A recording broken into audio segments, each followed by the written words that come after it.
में आपका बहुत बहुत स्वागत है। आज हम फिर से एक न्यू अपडेट के साथ आ चुके हैं या नई वीडियो के साथ आ चुके हैं। तो आज की हमारी जो वीडियो होगी एक वैकेंसी के बारे में होगी, जो कि किसकी वैकेंसी निकली हुई है।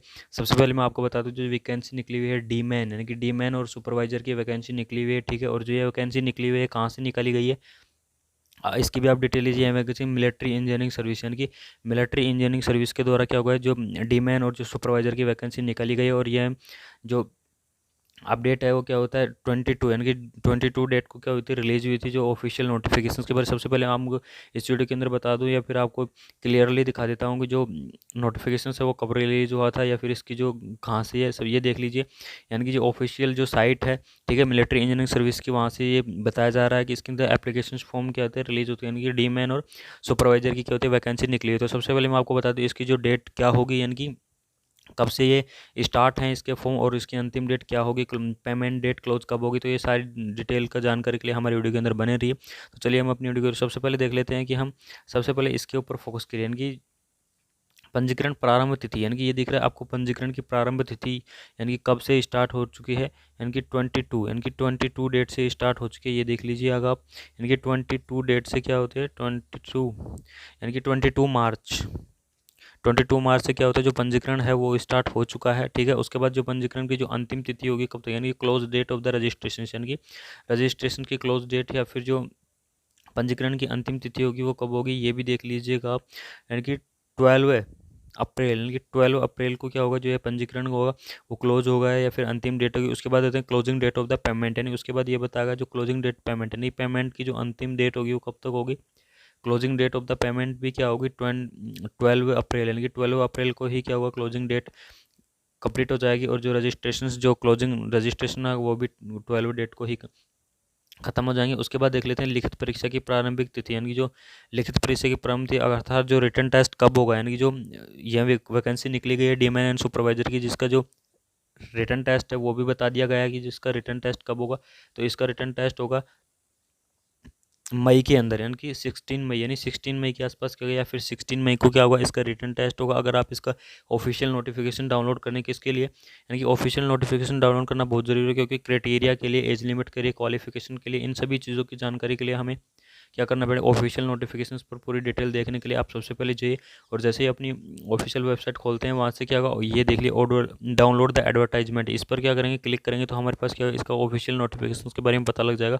तो यहाँ से करके इसको डाउनलोड कर लीजिएगा। जैसे ही इसको हम इसको डाउनलोड कर लेते हैं तो हमारा क्या होता है, जो ऑफिशियल नोटिफिकेशंस है, यानी कि जो ऑफिशियल नोटिफिकेशंस है इसका जो ये ओपन हो जाता है। तो देखिए हमारे पास क्या होता है, ऑफिशियल नोटिफिकेशंस क्या होगा, ओपन होगा। इसमें देख लीजिएगा आप अपनी पूरी डिटेल के बारे में बताया गया है, जो एलिजिबिलिटी डेट कब तक है, ओपनिंग डेट कब तक है, क्लोजिंग डेट कब तक है, सारी चीज़ें बताई गई हैं। तो आपको मैं स्टेप बाय स्टेप बता देता हूँ कि जो इसमें क्यूरिकल डेट, यानी कि जो एलिजिबिलिटी डेट है वो क्या होती है 12 अप्रैल, यानी 12 अप्रैल को क्या होगी इसकी जो एलिजिबिलिटी डेट है वो है। उसके बाद closing date for the online application, यानी ये दिख रहा है आपको closing date for the online application, ये देखिए क्लोजिंग यानी ओपनिंग डेट, यानी कि एप्लीकेशन फॉर्म की जो ओपनिंग डेट है वो कब हुई थी, या मैंने पहले भी बता दी थी कि कब हुई थी 22 मार्च, यानी कि 22 मार्च को क्या थी इसकी ओपनिंग डेट थी। और जो क्लोजिंग डेट होगी वो 12 अप्रैल होगी, इसकी क्लोजिंग डेट होगी।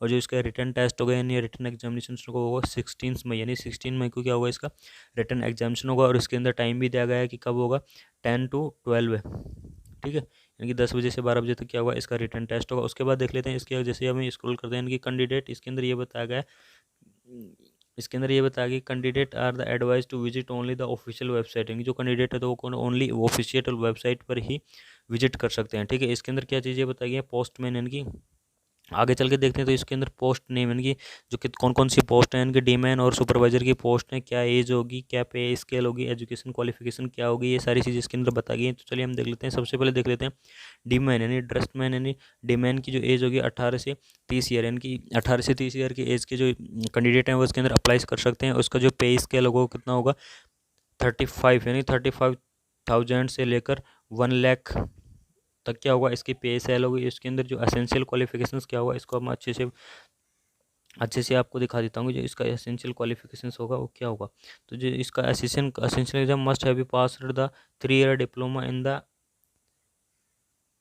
Article assistancy from the recognisation institution, यानी इसमें क्या होता है 3 साल का क्या होना चाहिए, डिप्लोमा होना चाहिए। किसका डिप्लोमा होना चाहिए, आर्चिकल यानी कि आर्चिटिकल असिस्टेंस का क्या होना चाहिए, इसके अंदर डिप्लोमा होनी चाहिए। उसके बाद 1 year experience in the working, यानी ऑटो कार के अंदर या फिर ऑपरेशंस ऑफ द ईजोम्स के अंदर, प्रिंटिंग के अंदर, इन सब के अंदर 1 ईयर का क्या होता है एक्सपीरियंस मांग रहे हैं, ठीक है। उसके बाद जो अगला चीज़ देख लेते हैं सुपरवाइजर, यानी जो सुपरवाइजर की वैकेंसी निकली हुई है, तो सुपरवाइजर के अंदर क्या होता है एज लिमिट भी सेम ही, यानी कि इसके अंदर भी जो एज लिमिट होगी सेम होगी, यानी कि 18 से 13 ईयर तक होगी। इसकी जो पे स्केल होगी वो भी सेम ही होगी, ठीक है। बट लेकिन इसके अंदर कुछ क्वालिफाई यानी एजुकेशन के अंदर कुछ चीज़ें बताई गई हैं, जैसे हम देख लेते हैं इसके एजुकेशन की मास्टर डिग्री होनी चाहिए किसके साथ, इकोनॉमिकल और कॉमर्स या फिर स्टैटिक्स स्टडी, यानी कि मास्टर डिग्री होनी चाहिए सबसे पहली चीज़। दूसरी चीज़ 1 ईयर एक्सपीरियंस होना चाहिए, यानी कि जो भी मास्टर यानी कॉमर्स स्टैटिक्स या फिर इकोनॉमी के अंदर जो भी चीज़ उसके अंदर क्या था वन साल का क्या होना चाहिए एक्सपीरियंस होना चाहिए,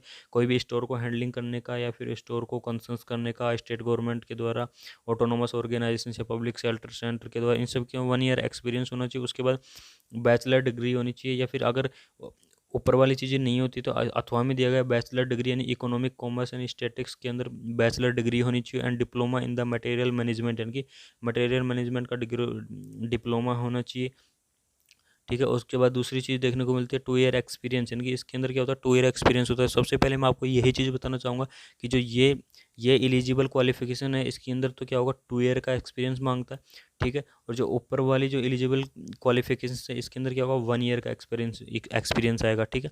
तो आपको अगर ये वीडियो अच्छी लगी तो अगर कोई भी कैंडिडेट अगर फॉर्म को फिल करना चाहता है, यानी कि कोई भी कैंडिडेट क्या होगा, सबसे पहले ये बताता हूँ, कोई भी कैंडिडेट अगर फॉर्म को फिल करना चाहता है तो सबसे पहले क्या होगा ऑफिशियल जो वेबसाइट है वहाँ पर जाके क्या ऑफिशियल नोटिफिकेशंस को क्या करें डाउनलोड करें, उसके अंदर एलिजिबल क्राइटेरिया डेट वगैरह कंप्लीटली जो नोटिफिकेशन है उसकी टर्म एंड कंडीशंस हैं वो कंप्लीटली देखकर अपने जो फॉर्म है उसको अप्लाई करें।